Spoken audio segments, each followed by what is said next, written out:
Hello, Bachcho. Let's read this question. The question says cortisol is secreted by the adrenal cortex in response to stress. In addition to its function in stress response, it also functions in negative feedback by cortisol एक hormone है जो adrenal cortex से release होता है stress condition में but every hormone has a feedback negative feedback system rather. That is, it inhibits its own secretion if its amount exceeds than the normal.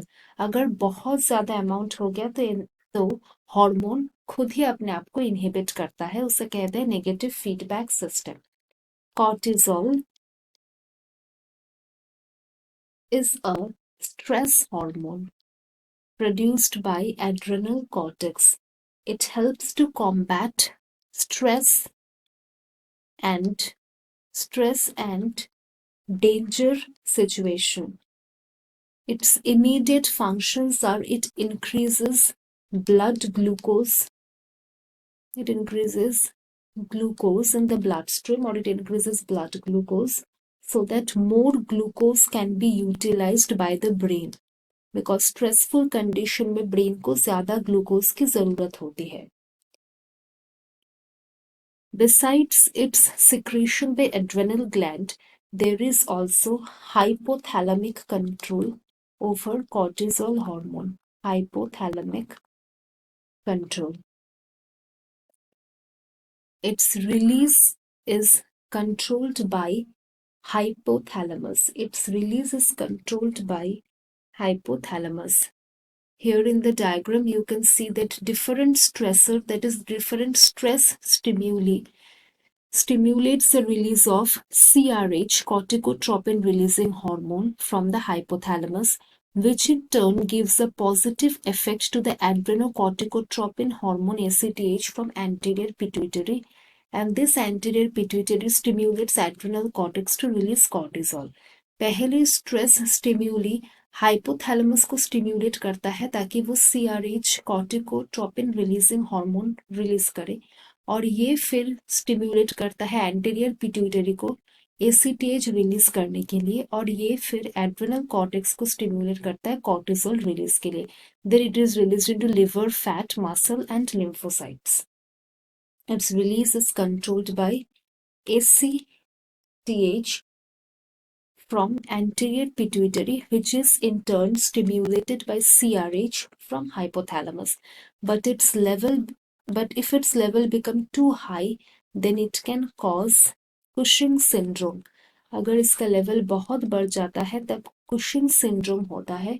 Cushing syndrome results in fatty deposition around face, shoulder, and development of stretch marks. And due to high glucose level, it increases the risk of type 2 diabetes. Here in the diagram, you can see a person suffering from Cushing syndrome. Fat pad buffalo bump, thin arms and legs, thin skin, bruising, extra face and body hair. These are some of the symptoms. Stretch marks, thinning hair, red cheeks, round moon face. So its secretion can be controlled by negative feedback. Negative feedback is indicated in the diagram through a negative minus sign. It is very important to control it. Negative feedback is given to the ACTH as well as to the CRH by forming a negative feedback loop. Now let us read the options. How negative feedback can be generated. Option A says inhibiting the hypothalamus so that corticotropin releasing hormone secretion is reduced. This is absolutely correct. If you inhibit the hypothalamus, then CRH secretion would be reduced. B says inhibiting the anterior pituitary's ability to respond to CRH by reducing the pituitary's sensitivity to CRH. This is absolutely correct. क्योंकि अगर हम anterior pituitary का sensitivity CRH के लिए कम कर दे तो फिर ये CRH एंटीरियर पिट्यूटरी को स्टिम्युलेट नहीं कर पाएगा, तो ACTH रिलीज नहीं होगा, तो फर्दर कॉर्टिजोल भी रिलीज नहीं होगा.